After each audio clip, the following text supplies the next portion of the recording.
स्वागत है दोस्तों आप सभी का। आज हम एक काफ़ी गंभीर समस्या के बारे में चर्चा करने वाले हैं। मुझे लगा यह विषय काफ़ी गंभीर है और इसके संबंध में आपसे चर्चा करना, आपको अवेयर करना काफ़ी ज़रूरी है। और आप में से सभी समझ गए होंगे कि किस विषय के बारे में मैं बात करना चाह रहा हूँ।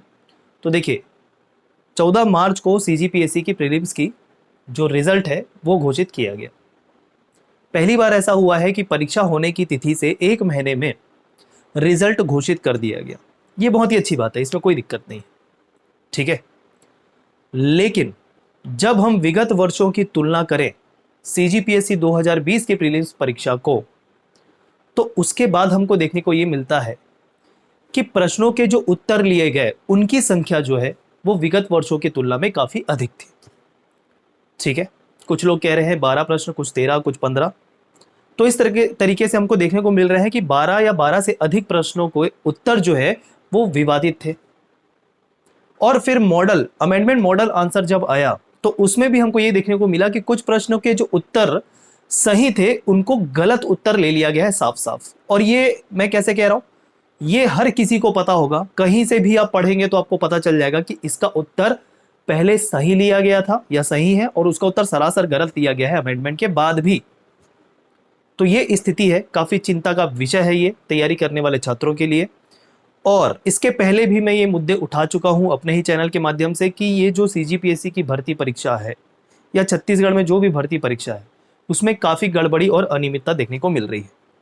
तो छात्रों के निरंतर सोशल मीडिया प्लेटफॉर्म पे भी एक्टिव रहने के बावजूद ये गलतियां निरंतर तौर पे हमको देखने को मिल रही है, जो अब काफ़ी बड़ी चिंता का विषय बन गया है छात्रों के लिए, ठीक है। तो सबसे पहले तो हम CGPSC का जो रिजल्ट आया है उसके संबंध में हम थोड़ा सा एनालिसिस कर लेते हैं, किस क्वेश्चन के बारे में मैं कह रहा हूं कि गलत उत्तर लिया गया सरासर, ठीक है। यहां पर मैंने 2 कॉलम बनाए हुए हैं।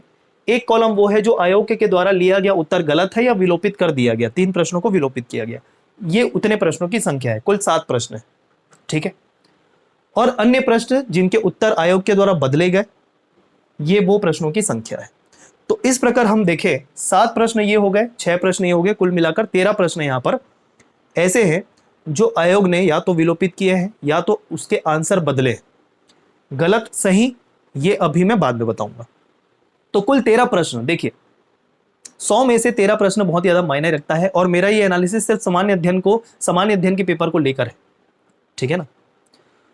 तो 13 प्रश्न 100 प्रश्नों में जो प्रश्नों की संख्या हम कहें तो काफी ज्यादा हो जाती है।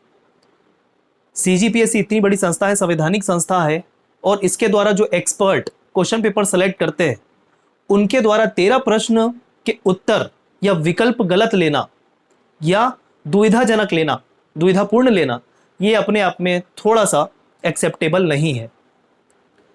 और एक्सप्लेनेशन जब दिया जाता है CGPSC के द्वारा तो ये कहा जाता है कि मानवीय भूल हो सकती है। बिल्कुल मानते हैं मानवीय भूल हो सकती है। मानवीय भूल में भी हम प्रश्नों की संख्या को गलत अगर मान के भी चले तो हमको 4 से 5 प्रश्न हर साल एक्सेप्टेबल है, चलो मान लिया। लेकिन 13 प्रश्न क्या होते हैं दोस्तों, समझिए। अब सारी बातें मैं पॉइंट वाइज आपको बताऊंगा, ध्यान से सुनिएगा और उसके बाद क्या करना है, क्या निर्णय लेना है, उस पर भी थोड़ा सा मैं चर्चा करूंगा। सबसे पहले आयोग द्वारा लिया गया गलत उत्तर, ये मैं बात कर रहा हूं जब फाइनल अमेंडमेंट आंसर की आया उसके बाद रिजल्ट घोषित किया गया, तो उस फाइनल अमेंडमेंट आंसर की के बेसिस पे बात कर रहा हूं। देखिए, पहला एक प्रश्न था, अब ये सेट के अनुसार नहीं, मैं प्रश्नों के अनुसार बता रहा हूं। तो देखिएगा, एक प्रश्न कि छत्तीसगढ़ में जो वर्षा होती है वो कौन सी शाखा से वर्षा होती है। 2 प्रश्न पूछे गए थे, एक प्रश्न कथन के रूप में था, 3 कथन दिए हुए थे, और दूसरा प्रश्न स्ट्रेट फॉरवर्ड था कि छत्तीसगढ़ में अधिकांश वर्षा किस मानसून से होती है। ये 2 प्रश्न दिए गए थे। अब उसमें क्या हुआ है कि जब आंसर की आया जस्ट प्रीलिम्स पेपर होने के दूसरे दिन, उसमें एक प्रश्न में आंसर दक्षिणी पूर्वी मानसून लिया था और दूसरे प्रश्न में दक्षिणी पश्चिमी मानसून लिया था। तो एक गलत एक सही। लेकिन अमेंडमेंट के बाद फाइनल आंसर में PSC ने क्या किया, PSC ने दोनों के दोनों उत्तर दक्षिणी पूर्वी मानसून ले लिए सही उत्तर के तौर पे, जबकि ये बिल्कुल गलत है। किसी को भी भूगोल का अगर थोड़ा सा नॉलेज होगा, थोड़ा सा ज्ञान होगा, कुछ बेसिक उन्होंने पढ़ा होगा, जिसने तैयारी किया है, तो उनको पता होगा कि जब हम जलवायु पढ़ते हैं और भारत में वर्षा का वितरण पढ़ते हैं तो भारत का चाहे कोई भी क्षेत्र हो, भारत में अधिकांश रूप से वर्षा जो है दक्षिणी पश्चिमी मानसून से होती है, ये हम पढ़ते हैं। अब यहां पर कंफ्यूजन लोगों को ये होता है कि छत्तीसगढ़ में बंगाल की खाड़ी से वर्षा होती है तो दक्षिणी पूर्वी होगा, लेकिन ऐसा नहीं है दोस्तों।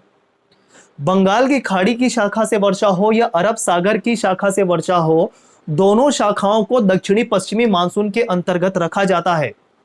यह पढ़ लीजिएगा किसी भी ऑथेंटिक बुक में, यह आपको मिल जाएगा। तो यहां पर सही आंसर होना चाहिए था दक्षिणी पश्चिमी मानसून से वर्षा होती है छत्तीसगढ़ के अंतर्गत। क्वेश्चन को पूरा डिटेल में मैं नहीं पढ़ रहा हूं, जहां पर गलत है उसी वही पॉइंट में उठा रहा हूं दोस्तों। क्लियर है क्या? तो ये पहला प्रश्न हो गया। दोनों प्रश्न में आंसर दक्षिणी पूर्वी मानसून ले लिया है, गलत है। आंसर क्या आना चाहिए? दक्षिणी पश्चिमी मानसून आना चाहिए। ठीक है, अब इतने बड़े एक्सपर्ट सीजीपीएससी में बैठे हैं तो उनको बताने की मेरी हैसियत भी नहीं है कि मैं उनको समझाऊं। ये आयोग को खुद समझना चाहिए था, या जो भी एक्सपर्ट है। या तो एक बात ये होती होगी, देखिए जो भी प्रश्न सेलेक्ट किया जाता है उसका रिव्यू होता है या नहीं होता, ये बड़ा संशय की स्थिति है। क्योंकि जब कभी आप कोई प्रश्न को सेलेक्ट करते हैं उसे 2-3 बार रिव्यू करना जरूरी है, और आयोग ये करता होगा ऐसा हम अपेक्षित करते हैं। लेकिन अगर रिव्यू किया जाता तो इतने प्रश्नों के जो आंसर है वो गलत नहीं लिए जाते, या उसमें दुविधा वाली स्थिति नहीं होती। या तो आयोग ऐसा करता है कि सिर्फ प्रश्न सेलेक्ट कर देता है, वो सही है नहीं है कोई रिव्यू नहीं करता। ये वाली स्थिति में ही इतने प्रश्नों के उत्तर जो है वो गलत होते हैं। ठीक है, तो ये प्रश्न आपका गलत है। दूसरा देखिए, देहरौरी व्यंजन कौन से पर्व में बनाया जाता है? ये एक छत्तीसगढ़ी व्यंजन है देहरौरी जो है, और कौन से त्योहार में मुख्य रूप से बनाया जाता है, ये प्रश्न पूछ लिया था। तो अब छत्तीसगढ़ में देखें तो ये देहरौरी व्यंजन जो है ये मुख्य रूप से फागुन महीने में होली के अवसर पर बनाया जाता है। लेकिन कहीं जगह पे हमको पितृपक्ष में भी देखने को मिलता है। तो देखिए ऐसे प्रश्न, अब देखिए देहरौरी व्यंजन है, जरूरी तो नहीं है कि केवल कोई होली में ही बनाएगा, बाकी अवसर पर नहीं बना सकता। तो इस प्रकार के जो दुविधाजनक प्रश्न है, सबसे पहले सीजीपीएससी को ऐसे प्रश्न लेने ही नहीं चाहिए थे, और अगर लेता तो कंफर्म आपको कर लेना चाहिए, पहले इंश्योर हो जाना चाहिए कि इसका उत्तर क्या है, तभी उस प्रश्न को सेलेक्ट कीजिए आप। तो बेसिक जो चीजें ना दोस्तों वो भी गलत हो रही है, तो यहां पर ये आवाज उठाने की स्थिति पैदा हो रही है। समझ रहे बात आप? तो ये जो है मुख्य रूप से फागुन महीने में होली के अवसर पर बनाया जाता है। कहीं कहीं पर जैसे कि मैंने कहा पितृपक्ष, तो पहले सीजीपीएससी ने जब आंसर की किया था तो पितृपक्ष आंसर लिया था। अब उसने अमेंडमेंट के बाद आंसर ले लिया दीपावली। दीपावली तो कहीं नहीं आता है देवरारी व्यंजन के तौर पे। समझ रहे? तो ये पूरा गलत उत्तर लिया गया है सीजीपीएससी के द्वारा। तीसरे प्रश्न की चर्चा कर लेते हैं। कांगेर घाटी बायोस्फीयर रिजर्व नहीं है। स्टेटमेंट वाले 3 स्टेटमेंट दिए थे कि कांगेर घाटी एक राष्ट्रीय उद्यान है, सही है। दूसरा स्टेटमेंट दिया था कांगेर घाटी बायोस्फीयर रिजर्व नहीं है, ये स्टेटमेंट दिया था। बताना था कौन सा सही है कौन सा नहीं है। ठीक है, और कांगेर घाटी का विस्तार कहां से कहां था, ये तीसरा कथन था। तीनों के तीनों कथन सही उत्तर लिए थे पहले। अभी क्या हुआ है, कांगेर घाटी बायोस्फीयर रिजर्व को फाइनल अमेंडमेंट के बाद कथन ऐसा ही था, कांगेर घाटी बायोस्फीयर रिजर्व नहीं है। इस कथन को उसने पीएससी ने गलत ले लिया है। मतलब पीएससी कांगेर घाटी बायोस्फीयर रिजर्व मान रहा है अभी भी, जबकि हम पढ़ते हैं वो पहले था, अभी वर्तमान में कांगेर घाटी बायोस्फीयर रिजर्व नहीं है। तो ये सरासर गलत उत्तर लिया गया है आयोग के द्वारा अमेंडमेंट के बाद भी। क्लियर है? चौथे प्रश्न की बात कर लेते हैं। इंडियन नेशनल कांग्रेस का त्रिपुरी सम्मेलन कौन से वर्ष आयोजित हुआ था, जिसमें सुभाष चंद्र बोस अध्यक्ष के रूप में थे? कहीं पर भी पढ़ेंगे, चाहे नेट में भी सर्च कर लीजिए, इतिहास में भी पढ़ेंगे आपको बड़े आसानी से मिल जाएगा। त्रिपुरी सम्मेलन इंडियन नेशनल कांग्रेस का 1939 में हुआ था, जिसमें अध्यक्षता की थी सुभाष चंद्र बोस जी के द्वारा। पहले आयोग ने सही उत्तर लिया था, लेकिन अब उसको विलोपित कर दिया है। क्या रीजन है विलोपित करने का वो बिल्कुल नहीं पता। मेरे ख्याल से इस पे दावा आपत्ति भी नहीं हुई होगी, पता नहीं पीएससी ने किस आधार पर इसको विलोपित किया है। सरासर गलत होने वाला या विलोपित करने का कोई रीजन नहीं, बिल्कुल सही था। पहले जो आंसर लिया था उसको गलत किया। पांचवें प्रश्न की बात कर लेते हैं। संपत्ति का अधिकार। संपत्ति के अधिकार के संबंध में 2 स्टेटमेंट दिए थे। दूसरा स्टेटमेंट था आपका कि इस संपत्ति के अधिकार को अनुच्छेद 300A में ट्रांसफर कर दिया गया है, जो भाग 12 में है। पहले सही लिया गया था उत्तर, अमेंडमेंट के बाद जो फाइनल आंसर आया उसमें इस कथन को गलत कर दिया गया और आंसर अलग ले लिया गया। तो यह भी उस प्रश्न में शामिल है जिसमें आयोग ने पहले सही लिया था लेकिन अब गलत ले लिया उत्तर। ये तो बड़ा फेमस है भाई, ये तो कोई भी जब बेसिक पढ़ता है ना संपत्ति का अधिकार उसको भी पता होगा ये। अब एक बार अमेंडमेंट की आ गया, आंसर भी डिक्लेयर हो गया, अब इसमें कोई गुंजाइश नहीं है सुधार होने की। कौन जवाब दे होगा इसका? ठीक है, आखिरी ये जो दो प्रश्न है आखिरी, इसको भी विलोपित किया है। पाइपलाइन परिवहन के संबंध में दे दिया था कहां से कहां तक विस्तार है, और लोक चित्रकला के संबंध में जो प्रश्न था उन दोनों प्रश्नों को विलोपित किया है। तो इस प्रकार कुल 3 प्रश्न विलोपित है, जिसमें जो चौथा प्रश्न है वो सही होने के बावजूद पीएससी ने गलत की विलोपित कर दिया है उसको। ठीक, कौन कौन से प्रश्न का उत्तर सही लेने के बाद गलत किया है अमेंडमेंट के बाद? संपत्ति का अधिकार वाला प्रश्न पहले सही था, उसके बाद इसने गलत कर दिया।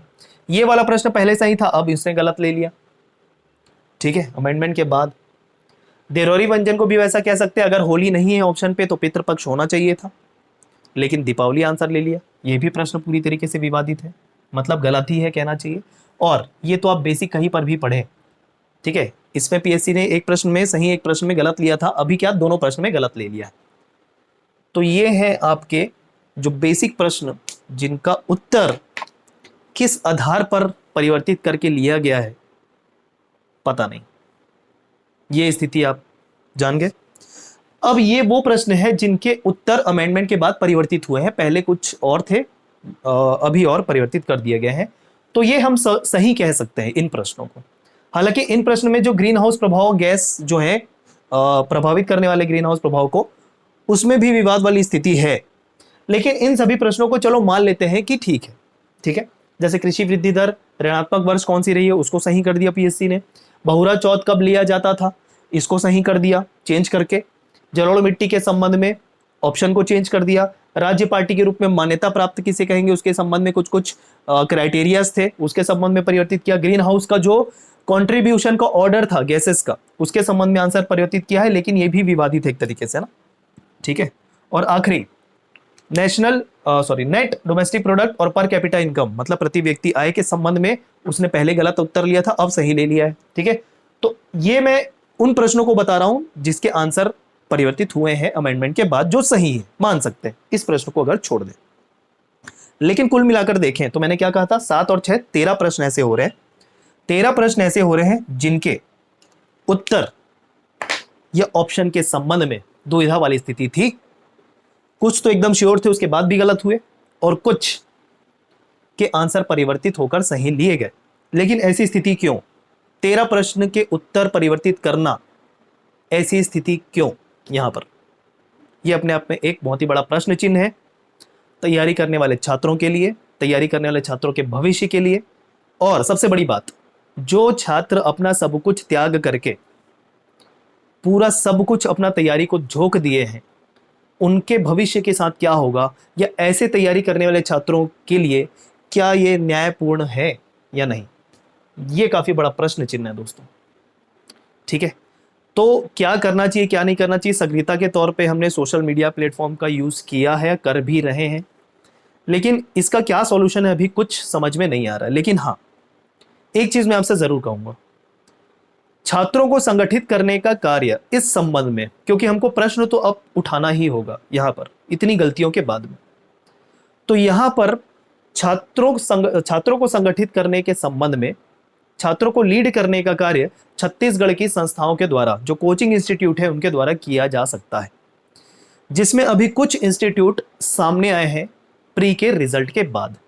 और मैं तो पहले ही से कहते आ रहा हूं दोस्तों, देखियो हमारे जो इंस्टीट्यूट है हम उतने बड़े नहीं हुए हैं, कुछ छात्र समूह ही हमसे जुड़े हुए हैं, लेकिन हम निरंतर छात्रों के सपोर्ट में ये सब कहते हैं पहले से भी।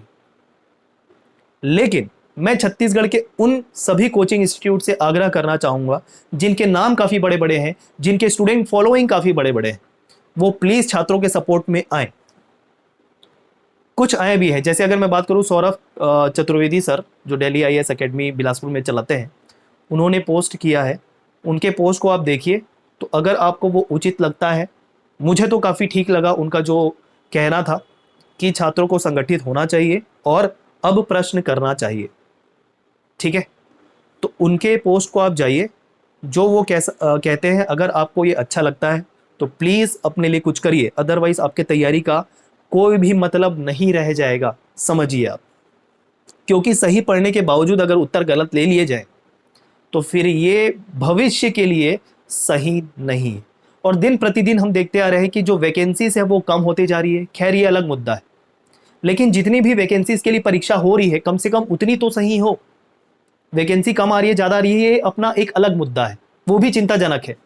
लेकिन इस प्रकार की गड़बड़ी अगर होती रही तो भविष्य में वो दिन दूर नहीं है जब वैकेंसी निकले कब और कब वो चली जाए छात्रों को पता भी ना लगे। ये स्थिति भी हमको देखने को मिल सकती है अगर छात्र, छत्तीसगढ़ के छात्र और छत्तीसगढ़ के कोचिंग संस्थाएं इनमें पार्टिसिपेट ना करें। कई कोचिंग संस्थाएं ऐसी है जिनको कोई मतलब नहीं होता, अभी भी वो प्री रिजल्ट के आने के बाद केवल छात्रों को संतुलन बनाए रखने के लिए कह रहे हैं। क्या करेंगे छात्र केवल संतुलन बना के? जो मुद्दा आपको छात्रों की तरफ से उठाना चाहिए वो आप कह नहीं रहे। इतने बड़े छात्र फॉलोइंग को लेके भी आप केवल छात्रों को ही सुधार करने को कह रहे हैं। आपका फर्ज बनता है कि आप छात्रों के लिए भी आवाज उठाएं। तो मेरा आग्रह यही है, छात्रों से भी और कोचिंग इंस्टीट्यूट से भी, जहां कहीं पर भी ये मेरे वीडियो हैं, कोई भी आपके कोचिंग इंस्टीट्यूट जिनको आप जानते हैं, कोई भी फैकल्टी हो जो आपको पढ़ाते हो, उन तक ये वीडियो को शेयर कीजिए, ठीक है? और इस बारे में ज़रूर कुछ आप सभी को सोचना पड़ेगा। क्लियर है? और सबसे बड़ी बात एक और चीज़, जो इंस्टीट्यूट केवल अपनी फीस से मतलब रखते हैं, हर प्रीलिम्स होने के बाद एक नए बैच की घोषणा करते हैं, उनका एक फीस स्ट्रक्चर होता है और वो एक टाइम पीरियड के पढ़ाने के बाद निष्क्रिय हो जाते हैं। कब तक? जब तक अगली परीक्षा नहीं हो जाती। ऐसे इंस्टीट्यूट से छात्रों प्लीज़ आप बच के रहिए। भारी भरकम फीस आप देते हैं, पढ़ाई के तौर पे ऊपर ऊपर की सतही चीज़ें पढ़ाई जाती है, डेप्थ नॉलेज कवर नहीं किया जाता। मैं साफ साफ इस मंच से कहना चाहता हूँ, 2 घंटे की क्लास प्रतिदिन लगा के ये सफिशिएंट नहीं हो पाता है कि आपको सिलेबस 6 से 5 महीने के अंतर्गत कवर करवा दिए जाए। बिल्कुल पॉसिबल नहीं है। जिस लेवल के प्रश्न आए थे, जैसे हम इंडियन जीएस की बात करें, जिस लेवल के प्रश्न आए थे, कोई इंस्टीट्यूट वर्तमान में आपको उस लेवल का सीजी के अंतर्गत कम से कम कवर करके नहीं दे रहा है। तो इतनी भारी भरकम फीस इन्वेस्ट करने से पहले आप जरूर सोचें, और अगर कर रहे हैं तो कोचिंग इंस्टीट्यूट की जवाबदेही बनती है और छात्रों को भी ये कर्तव्य बनता है कि वो कोचिंग संस्थानों से प्रश्न पूछे कि किस डेप्थ तक जाके पढ़ाई हो रही है या नहीं हो रही है। ठीक है? तो मेरा भी वीडियो कोचिंग इंस्टीट्यूट के फैकल्टीज़ के पास और टीचरों के पास प्लीज़ पहुंचाइए और उनको कहिए कि वो आपकी तरफ से आवाज़ उठाएं, एकत्रित होकर, संगठित होकर। देखिए, कोई आंदोलन या कोई हिंसक कार्रवाई ऐसे कुछ भी नहीं करना है। अभी भी शांतिपूर्वक सारी चीज़ें संचालित होंगी।